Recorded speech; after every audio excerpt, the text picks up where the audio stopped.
Hi everyone, I am going to be reading Orchard by H.Doolittle. I have read this a couple of times, and every time I read it, I keep getting the same impression, so I will be more than happy to share that with you guys. Line 1, the first word I'm going to highlight is pear, because in this context, pear is food. And then I'm going to drop down and highlight fell, because the pear fell from something. She doesn't tell us what it fell from, but it fell. And then I am also going to highlight yellow in line 4, because when you look at the word yellow, usually you think of sunshine, buttercups, happiness, springtime, summer, warmth, things of that nature. And then in line 5, I'm going to highlight fleet. And fleet means a group of ships. And in this context, we don't have a group of ships, but we have a group of bees, apparently. And then I'm going to highlight this phrase. Spare us from loveliness. To me, spring is coming. We have all the onsets of spring that are being told, and she doesn't want to see it.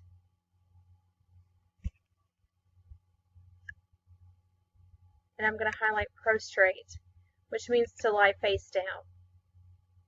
So she's pleading and begging not to see it, in my opinion. She doesn't want to see it. She's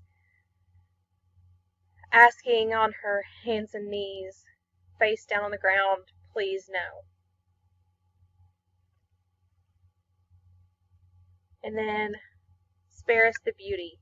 Again, she's asking not to see the beauty that is coming, the beauty of spring, the beauty of summer. And then down here she tells us she doesn't want to see the beauty of the fruit trees, because typically before the fruit comes on the fruit trees, you get the beautiful blossoms on the trees beforehand. And I'm going to highlight thundered. It stood out to me because you hear thundered and you're going to automatically go to a thunderstorm.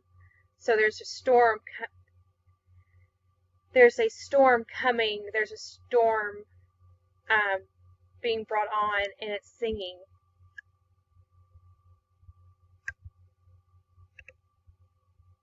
And again, she was face down on the ground.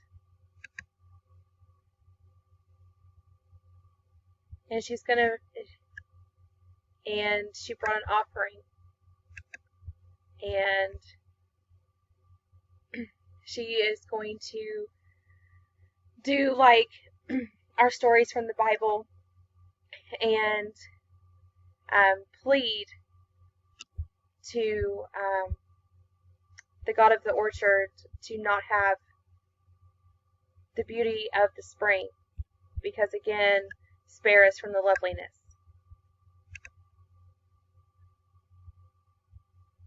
Sorry about that. And in this last stance here, she talks about what she has brought to the offering, and there are fallen hazelnuts, which, from what I know, if they've fallen, then they're no longer good. And dripping with wine, the grapes are no longer good. The pomegranates are already broken. They're no longer good either. And you have shrunken figs. So they've also gone bad. And that is what she brought for offering. So when you put everything together, it reads like this. I saw the first pear as it fell, the honey-seeking golden banded, the yellow swarm, was not more fleet than I. Spare us from loveliness.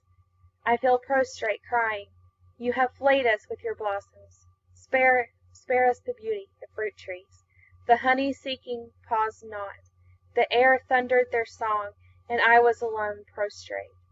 O rough-hewn God of the orchard, I bring you an offering. Do you, alone unbeautiful Son of the God, spare us from loveliness. These fallen hazelnuts, stripped late of their green sheaths, grapes red-purple, their barriers dripping with wine, pomegranates already broken, and shrunken figs, and quinces untouched, I bring you as offering. When I read this each time, it brought to me feelings of sadness and despair. That is the emotion that I get from this particular poem. What I think it means is, given the date, which is 1913, right here,